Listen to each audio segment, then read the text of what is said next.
Andrew, I want to ask you this. You know, if I played a soundbite from 3 weeks back, you wouldn't be able to tell the difference. Has this campaign become a regurgitation of the same charges, counter charges, Namdar, Kamdar, Rafale? I think it's been quite sterile. I mean, of course, we're now coming towards the end of the voting, so you wouldn't expect new themes to emerge now so late in the campaign. But as far as I can see, the whole allegation about the Rafale deal has not got a great deal of traction with the voters. So he's banging on about something which is not, I don't think, winning him support. And you saw Priyanka earlier in the week saying, why aren't we talking about Notbandi, why aren't we talking about GST, a whole range of different issues which Rahul Gandhi has mentioned and mentioned quite a lot, but not in the same way that he's repeated the phrase Chokidar Chor Hai, which is, his mantra in this election campaign. And I think a lot of people look at Narendra Modi personally and think, actually, no, he's not a chore, so it doesn't really work. What do you think? If Rafale doesn't get traction, survey after survey has shown that national security is not necessarily an election issue. It doesn't necessarily impact voter behavior, or worse for that matter. In a sense, Narendra Modi, when he's told about this, why are you going on national security? He said, I talk about development too, but nobody gives me headlines for that. And I think that there is a point to that. But the election campaign is tired. People have made up their minds. And I think this proves that the Election Commission ought to have a shorter, sort of campaign, because we can't go on like this. I mean, this is just getting very tedious. But I do think the BJP do know the value of Balakot. So I was looking at the newspapers today and the BJP display ads, striking at the roots of terror. You look at the BJP manifesto, the first section is about national security.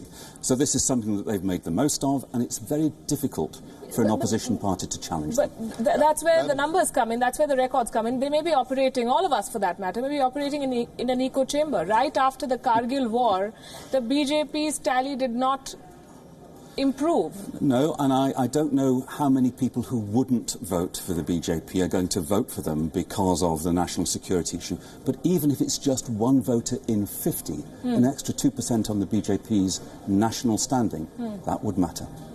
Walter Anderson, I want to bring you in here. Do you believe that political parties lack imagination, that they're harping on about issues that the people do not necessarily care about or vote about? Well, I think there's a lot of truth to that. What our previous two speakers have just mentioned. But I want to say something about the national security issue. While polls show that it may not be the top of issues on the voters' mind, what it does do is it focuses on Prime Minister Modi tough action, that he's a leader. And I think Indians like the notion that they are led by a person who is a leader. I was a student in India at the time that Indira Gandhi was also, in a sense, reacting to Pakistan. And people liked the fact that she was tough in her response to Pakistan.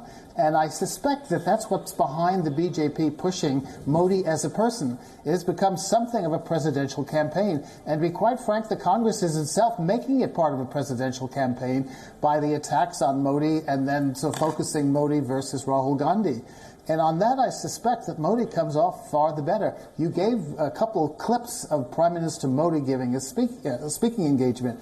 That's one of his great strengths. He's a fantastic orator. And in fact, what strikes me about this, getting back to your original question on issues, is that, the issues tend to be identity-oriented, which has been true in India for years. For example, who's going to get the Jat vote in Haryana? Who are going to get the Sikhs in Delhi, which is one reason why the 84 instance has come up again, because it's a focus of the BJP and saying, we defended you in 84, you should support us now. And you go around the country and you can see this identity issue as well. What I'm amazed by is how little class as an issue is focused on in this election.